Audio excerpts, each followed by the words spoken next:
ఛత్రపతి శివాజీని ఎలాగైనా ఔరంగజేబ్ దర్బారుకు పంపించాలని దక్షిణాన ఔరంగజేబ్ వైస్రాయ్ మీర్జా రాజాసింగ్ కంకణం కట్టుకున్నాడు. కానీ ఆయన్ను అక్కడికి పంపడం అంత సులభం కాదు. పురందర్ ఒప్పందంలో మొఘల్ మన్సబ్ కోసం పనిచేయడానికి, రాజదర్బారుకు వెళ్లడానికి ఒప్పుకునేది లేదని శివాజీ స్పష్టంగా చెప్పారు. దానికి కొన్ని ప్రత్యేక కారణాలు కూడా ఉన్నాయి. ఔరంగజేబ్ మాటలపై శివాజీకి ఏమాత్రం నమ్మకం లేదు. తన మాట నెగ్గించుకోవడానికి ఔరంగజేబ్ ఎంతకైనా తెగిస్తాడని శివాజీ అనుకునేవారు. ప్రముఖ చరిత్రకారుడు జదునాథ్ సర్కార్ తన శివాజీ అండ్ హిజ్ టైమ్స్ పుస్తకంలో ఆ ఘటన గురించి రాశారు. మీరు ఔరంగజేబ్ను కలిస్తే ఆయన తర్వాత మిమ్మల్ని దక్కనుకు వైస్రాయ్గా చేస్తారేమో.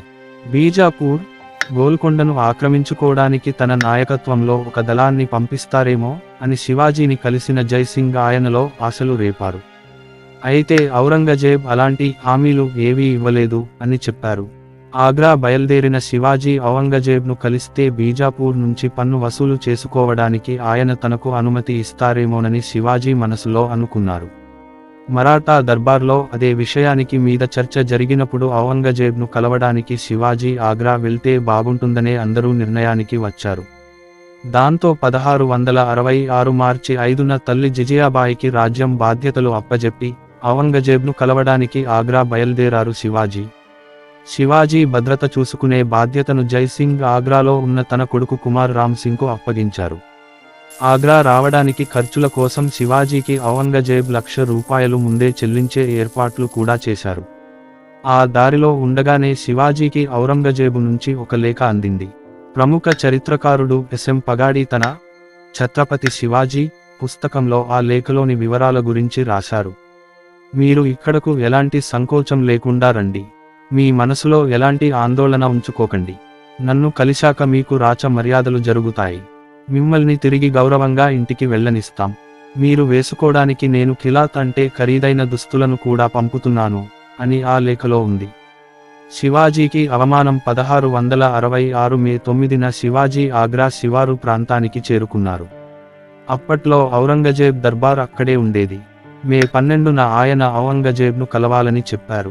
దర్బారులో శివాజీ రాజా అని గట్టిగా పేరు పిలవగానే శివాజీ, ఆయన కొడుకు సంభాజీ 10 మంది అనుచరులను ఔరంగజేబ్ సభలోకి తీసుకెళ్లారు. కుమార్ రామ్ సింగ్ మరాఠా రాజ్యం తరఫున ఔరంగజేబ్కు 2000 బంగారు నాణాలు నజర్ గా ₹6,000 నిసార్ గా అందించారు. శివాజీ ఔరంగజేబ్ సింహాసనం దగ్గరికి వెళ్లి ఆయనకు 3 సార్లు సలాం చేశారు. ఒక క్షణంపాటు సభ అంతా నిశ్శబ్దం అలుముకుంది. ఔరంగజేబ్ తల ఊపి శివాజీ బహుమతులు స్వీకరించారు. తర్వాత తన సహాయకుడి చెవిలో చక్రవర్తి ఏదో చెప్పారు. దాంతో శివాజీని 3వ హోదాలో ఉండే మన్సబుదారుల కోసం అప్పటికే ఏర్పాటు చేసిన వరుసలోకి తీసుకెళ్లారు. సభ ఎప్పటిలాగే నడుస్తోంది. కానీ తనకు అలాంటి స్వాగతం లభిస్తుందని శివాజీ ఊహించలేదు. బుసలు కొట్టిన శివాజీ కోపం. ఆ సమయంలో శివాజీ ఎలా స్పందించారో జదునాథ్ సర్కార్ తన పుస్తకంలో రాశారు. ఆగ్రా బయట తనకు స్వాగతం పలకడానికి రామ్ సింగ్, ముఖ్లిస్ ఖాన్ లాంటి మామూలు అధికారులను ఔరంగజేబ్ పంపించడం శివాజీకి నచ్చలేదు. సభలో తల వంచిన తన గురించి ఒక మంచి మాట చెప్పడం గానీ, ఆయనకు ఏదైనా బహుమతులు ఇవ్వడం గానీ చేయలేదు. దానికి తోడు ఆయనను సాధారణ మన్సబుదారుల మధ్యలో ఎన్నో వరుసల వెనక నిలబెట్టారు. అక్కడ నుంచి ఔరంగజేబ్ కూడా సరిగా కనిపించడం లేదు. అప్పటికే శివాజీ కోపం కట్టలు తెంచుకుంది. ఆయన రామ్ సింగ్తో, నన్ను ఎవరి మధ్య తీసుకొచ్చి నిలబెట్టావ్ అని అడిగారు. రామ్ సింగ్ ఆయనతో, మీరు 5000 5,000 మంది సైనికులకు అధిపతి, మన్సబ్దారుల మధ్య ఉన్నారు అని చెప్పారు. దాంతో శివాజీ బిగ్గరగా, నా 7 ఏళ్ల కొడుకు, నా నౌకర్ నేతాజీ కూడా 5000 చక్రవర్తి అని గౌరవించి, అంత దూరం నుంచి ఆగ్రా వచ్చిన నన్ను వీళ్లతో పోల్చుతారా అన్నారు. తర్వాత శివాజీ, నా ముందు ఉన్నది ఎవరు అన్నారు. రాజా రాయ్ సింగ్ సిసోడియా అన్నాడు రామ్ సింగ్. దాంతో శివాజీ గట్టిగా, రాయ్ సింగ్, రాజా జై సింగ్ చేతి కింద వాడు. మీరు నన్ను వాళ్ల వరుసలో నిలబెడతారా అని గద్దించారు. ఔరంగజేబ్కు రామ్ సింగ్ వివరణ. ఔరంగజేబ్ 10 ఏళ్ల పాలనపై ఆలంగీర్నామా పుస్తకం రాసిన మొహమ్మద్ కాజిం అందులో ఆ తర్వాత ఏం జరిగిందో రాశారు. తనకు ఘోర అవమానం జరగడంతో రగిలిపోయిన శివాజీ రామ్ సింగ్తో గట్టిగట్టిగా మాట్లాడుతున్నారు. ఆయన దర్బార్లో అలా మాట్లాడుతుండడంతో రామ్ సింగ్ కంగారు పడిపోయి శివాజీ కోపం చల్లార్చే ప్రయత్నాలు చేస్తున్నారు. కానీ శివాజీ శాంతించలేదు. కాసేపు అక్కడ నిలుచున్న శివాజీ తర్వాత ఆ వరుస నుంచి బయటికొచ్చి ఒక మూల కూర్చున్నారు. శివాజీ గట్టిగా అరవడం విన్న ఔరంగజేబ్, ఆ అరుపులేంటి అన్నారు. దాంతో రామ్ సింగ్ చాకచక్యంగా జవాబు చెప్పారు. సింహం అడవి జంతువు, అది ఇక్కడ ఉక్కపోతను భరించలేక జబ్బు పడింది అన్నారు. క్షమించమని ఔరంగజేబ్ను కోరిన రామ్ సింగ్, దక్కన్ నుంచి వచ్చిన మహానుభావుకు చక్రవర్తి దర్బార్ నియమాల గురించి తెలీదని చెప్పారు. దాంతో శివాజీని పక్కనున్న గదిలోకి తీసుకెళ్లి ఆయనపై పన్నీరు చల్లాలని ఔరంగజేబ్ చెప్పారు. ఆయన కుదుటపడిన తర్వాత దర్బారు ముగిసే వరకు వేచి చూడకుండా శివాజీని నేరుగా ఆయన కోసం ఏర్పాటు చేసిన విడిది ప్రాంతానికి తీసుకెళ్లాలని సూచించారు. శివాజీ ఉన్న భవనాన్ని చుట్టుముట్టారు. ఆగ్రా నగరం 4 గోడల బయట జైపూర్ సరాయ్లో శివాజీకి విడిది ఏర్పాటు చేయాలని రామ్ సింగ్కు ఆదేశాలు అందాయి. శివాజీ జైపూర్ నివాసంలోకి వెళ్లగానే ఒక అశ్విక దళం ఆ ఇంటిని 4 వైపుల నుంచి చుట్టుముట్టింది. కాసేపటికే మరికొందరు సైనికులు అక్కడికి చేరుకున్నారు. వాళ్ళు తమ ఫిరంగులను భవనానికి ఉన్న ప్రతి తలుపు వైపు గురిపెట్టారు. కానీ సైనికులతో రహస్యంగా నిఘా పెట్టిన కొన్ని రోజులకు ఔరంగజేబ్కు శివాజీని చంపాలనే ఉద్దేశం లేదనే విషయానికి అర్థమైంది. డెనిస్ కింకెడ్ తన శివాజీ ద గ్రేట్ రెబల్ పుస్తకంలో ఆ సమయంలో జరిగిన వాటి గురించి వివరించారు. అయితే శివాజీకి తను ఉన్న ఆ భవనం నుంచి బయటకు వెళ్లడానికి అనుమతి లేదు.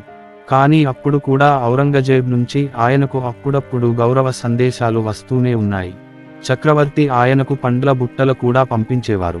శివాజీ ఆ తర్వాత ఔరంగజేబ్ ప్రధాన వజీర్ ఉందావుల్ ముల్కు ఒక సందేశం పంపించారు. చక్రవర్తి నన్ను సురక్షితంగా తిరిగి పంపిస్తానని హామీ ఇచ్చారు. కానీ అది జరిగేలా ఏమాత్రం కనిపించడం లేదు అన్నారు.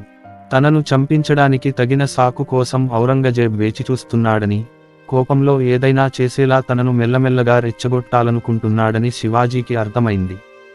హఠాత్తుగా మారిన శివాజీ ప్రవర్తన భవనంలో బందీలా ఉన్న శివాజీపై నిఘా పెట్టిన సైనికులకు ఆయన ప్రవర్తనలో హఠాత్తుగా మార్పు అనిపించింది. ఆయన చాలా సంతోషంగా ఉన్నట్టు కనిపిస్తోంది. తనకు కాపలాగా ఉన్న సైనికులతో ఆయన నవ్వుతూ సరదాగా మాట్లాడుతున్నారు. సైనికాధికారులకు ఎన్నో బహుమతులు పంపిస్తున్నారు. ఆగ్రా వాతావరణం తనకు బాగా నచ్చిందని చెబుతున్నారు.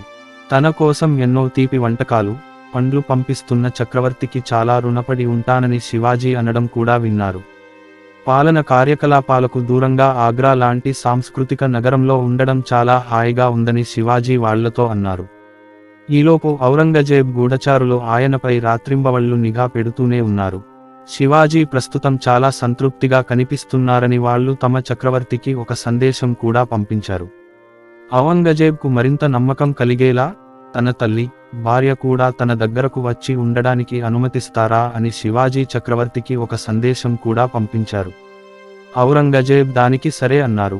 తమ ఇంటి ఆడవాళ్లను బందీలుగా చేసే వ్యక్తి ఎప్పటికీ పారిపోయే సాహసం చేయడని ఔరంగజేబ్కు మనసులో అనిపించింది. కానీ చక్రవర్తి అనుమతి లభించినా శివాజీ కుటుంబంలోని మహిళలు ఆగ్రాకు రాలేదన్నది వాస్తవం.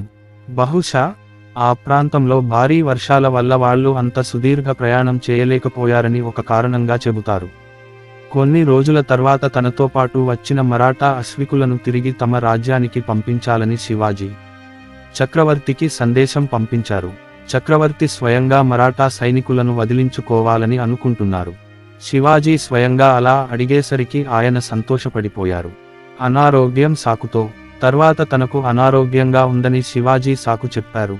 బయట కాపలా ఉన్న మొఘల్ సైనికులకు ఆయన మూలుగులు కూడా వినిపిస్తున్నాయి.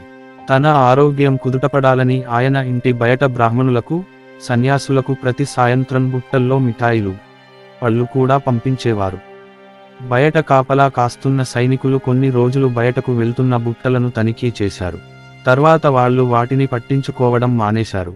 జదునాథ్ సర్కార్ తన పుస్తకం శివాజీ అండ్ హిజ్ టైమ్స్ లో ఆయన ఎలా తప్పించుకున్నారో వివరించారు. 1666 ఆగస్టు 19న శివాజీ బయట ఉన్న సైనికులకు తనకు చాలా అనారోగ్యంగా ఉన్నట్టు, పడుకున్నట్టు తెలిసేలా చేశారు. తన విశ్రాంతికి భంగం కలిగించవద్దని, ఎవరినీ లోపలికి పంపించవద్దని చెప్పించారు. అచ్చం తనలాగే కనిపించే తన సవతి సోదరుడు హీరాజీ ఫర్జాంకు తన బట్టలు, ముత్యాల హారం వేసి మంచంపై పడుకోబెట్టారు. శివాజీ కడియం ఉన్న ఆయన చెయ్యి మాత్రమే కనిపించేలా మిగతా శరీరం అంతా ఒక దుప్పటి కప్పేశారు. శివాజీ, ఆయన కొడుకు సంభాజీ వెదుర్ల సాయంతో భుజాలపై మోసే ఒక పళ్ళ బుట్టలో కూర్చున్నారు. దానిని కూలీలు భవనం నుంచి బయటకు తీసుకొచ్చారు. కాపలా కాస్తున్న సైనికులు ఆ బుట్టలను తనిఖీ చేయాలనుకోలేదు.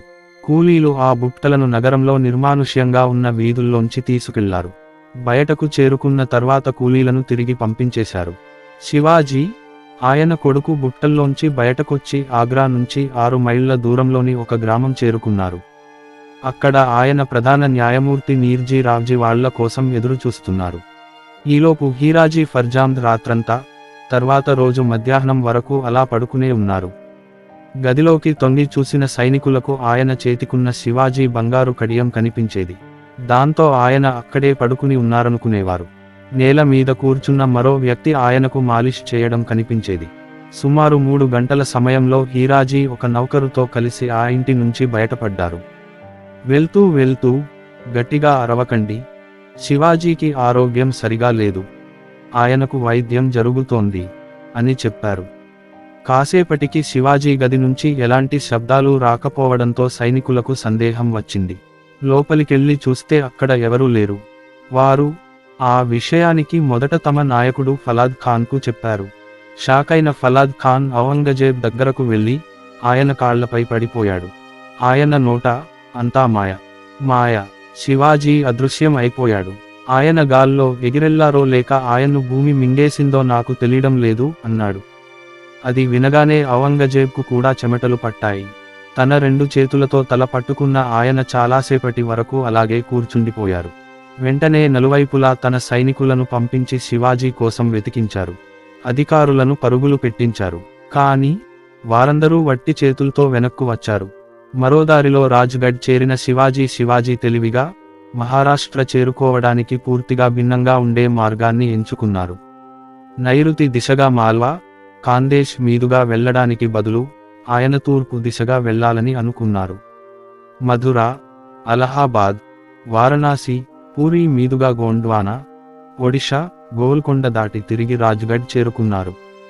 ఔరంగజేబ్ పట్టు నుంచి బయటకు వచ్చిన 6 గంటల్లోనే ఆయన మధుర చేరుకున్నారు. అక్కడ శివాజీ తన జుట్టు, గడ్డం, మీసాలు తీయించుకున్నారు.